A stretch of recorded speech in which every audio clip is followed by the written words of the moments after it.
nitaitumikia halmashauri ya wilaya ya Ngara kwa dhati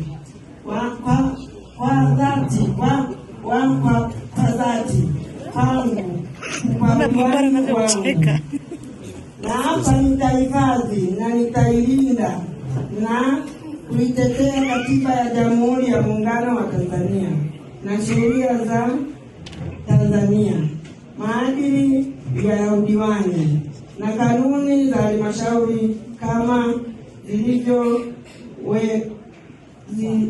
zilivyowekwa kwa mujibu wa sheria, na kwamba nitaitumikia halmashauri ya wilaya ya Ngara kwa uaminifu, kwa uwezo na moyo wangu wote.